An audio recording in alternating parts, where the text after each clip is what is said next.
J'ai lu un ouvrage il y a de cela quelques jours s'intitulant Operating Continuously. En d'autres termes, opérer continuellement. C'est une visibilité que les DevOps n'ont pas souvent parce qu'ils se limitent simplement à la partie déploiement en continu ou alors intégration en continu. Que ce soit les développeurs, que ce soit les opérationnels. En réalité, quand on parle souvent effectivement de DevOps, et c'est ce qui est à la mode, il ne se limite qu'à la partie je mets la CI et je mets la CD. Le reste, on n'en parle plus. Et c'est une très grosse erreur parce que ce que vous allez découvrir effectivement dans cette vidéo peut vous aider à améliorer drastiquement la délivrabilité de votre application. Oui, je répète encore, la délivrabilité. Donc, écoutez bien que vous soyez développeur ou opérationnel, je pense que ça vous sera très intéressant. Mais avant, si c'est la première fois que tu regardes une de nos vidéos ou écoutes un de nos épisodes de podcast, je suis Diran Tafen, formateur passionné dans le domaine du cloud et du DevOps. Et au quotidien, je partage mon savoir sur différentes plateformes comme YouTube, LinkedIn ou même alors les plateformes de podcast, Apple Podcast, Spotify. Et je partage avec vous mon expérience, mes connaissances, mon modeste savoir sur les sujets d'actualité autour du cloud, du DevOps et bien d'autres. Donc si ces sujets t'intéressent, cher ami, n'hésite pas à t'abonner, je te laisse quelques secondes pour le faire. Ça ne mange pas de pain et ça permet d'encourager l'initiative Easy Training. Et bien évidemment, à la fin, n'hésite pas à nous laisser ton avis dans les commentaires. Alors, je vais en revenir effectivement à cette partie de l'IT qu'on oublie souvent qui est l'Operating Continuously. Ce n'est pas forcément très valorisant. C'est pour ça que ce n'est pas souvent trop mis en avant. Mais sauf que pour qu'une application puisse être toujours disponible, puisse être résiliente, puisse être joignable, puisse être consommée, exploitable, il est important de réfléchir à comment est-ce qu'on va l'opérer en continu. Et il y a globalement 5 étapes, donc 4 étapes à prendre en compte lorsque vous voulez assurer votre continue operating. La première, c'est déjà avoir une stratégie de déploiement. Alors, ça peut paraître banal, mais c'est important de définir en fait une stratégie claire et automatique de déploiement de votre application. Les mises en production sont souvent très calamiteuses. Et c'est important si vous voulez continuer à opérer d'avoir vraiment une stratégie stricte, des étapes claires qui ont potentiellement été mises en place dans une pipeline pour assurer le déploiement de votre application. Ça peut être une stratégie en mode blue-green deployment ou tout ce que vous pouvez imaginer, mais c'est important d'avoir une stratégie liée à votre déploiement. Le deuxième élément à prendre en compte, c'est le processus de release. À quelle fréquence est-ce qu'on va réaliser notre application? À quelle fréquence est-ce qu'on va dire, bon, là on a un MVP, là on a une feature, qu'est-ce qu'on fait? Donc c'est important de définir globalement votre Bible ou alors vos 10 commandements du processus de release. Comment est-ce que notre code fait pour passer de la livraison d'un patch ou d'un fixe ou d'une version majeure à la production?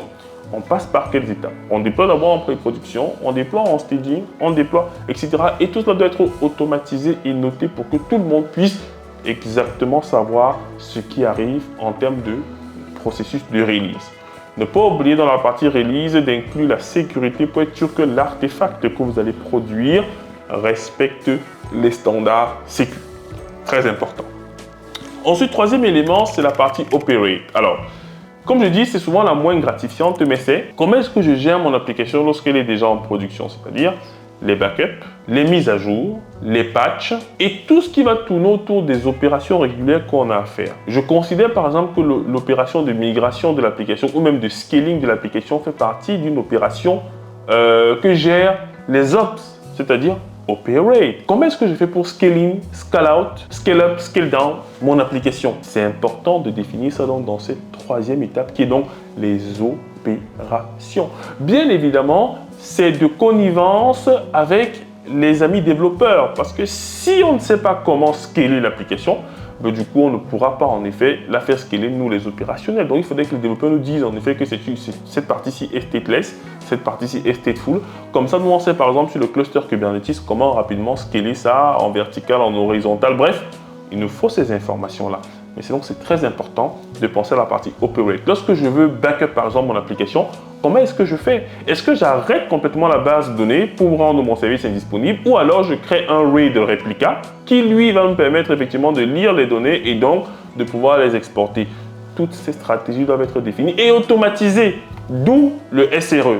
Ici en fait la conclusion à laquelle je voulais arriver, c'est qu'essentiellement ce qu'on appelle le Continue Operating, c'est en réalité le job du SRE, du Site Reliability Engineer, qui est un poste déjà très prisé au sein des entreprises, notamment dans le département lié aux Ops. Donc, 3, comme j'ai dit, c'est opérer. Et 4, bien évidemment, et je pense que tout le monde l'a deviné, c'est mesurer et expérimenter. Mesurer. Il faudrait mettre en place des sondes qui vont nous permettre de savoir exactement ce qui se passe sur notre système d'information. Outils de monitoring, outils de logging, outils de tracing. Je répète encore, outils de monitoring, outils de logging et outils de tracing. C'est très important de prendre cela en compte. Parce que c'est ce qui va permettre, par exemple, en cas d'incident, de savoir d'où vient le problème et de faire des post-mortem qui ont du sens, mais aussi d'anticiper éventuellement les évolutions via les métriques qui vous seront remontées, par exemple, par Prometheus. Et j'ai aussi parlé d'expériment parce qu'il faut continuer à expérimenter. Expérimenter les déploiements, mais également expérimenter même les désastres. Les DRP, les Disaster Recovery Plan, c'est important de simuler. Il faut expérimenter, oui, de nouvelles choses, mais il faut aussi expérimenter de nouveaux dégâts. Il faut se dire, ok, je mets un Chaos Monkey, il commence à me casser des portes par-ci, par-là. C'est important que vous le preniez en compte. Vous continuez à expérimenter, les nouveautés que vous souhaitez implémenter dans la solution, mais aussi 2, continuer à expérimenter les différents bugs et problèmes que vous avez dans votre application. Quand j'ai dit 5 au début de ma vidéo, en fait, c'était parce que le 5e point pour moi, c'était Continuous Security. C'est très important de continuer à faire évoluer la sécurité autour de votre application, autour de votre infrastructure. J'ai déjà fait une vidéo où j'expliquais notamment comment gérer la sécurité d'une infrastructure containerisée. Donc, je vous invite à la regarder très professionnellement. Mais néanmoins, il reste en fait cette 5e étape qui pour moi est très importante, c'est la sécurité.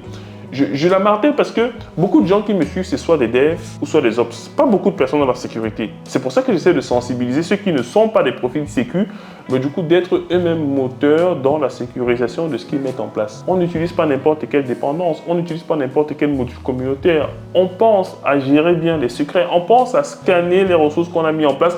On pense en effet aux vulnérabilités qui peuvent avoir lieu sur notre infrastructure. On réfléchit également aux baselines qui permettent d'uniformiser notre infrastructure pour ne pas avoir les décalages et donc éventuellement des faux positifs en termes d'alerting. Donc les amis, pensez à ces éléments. Si cet épisode vous a semblé pertinent, n'hésitez pas à nous le faire savoir dans les commentaires, à vous abonner et à nous suivre sur nos différentes plateformes et réseaux sociaux. C'était Diran Tafen, votre formateur passionné et je vous dis à très bientôt.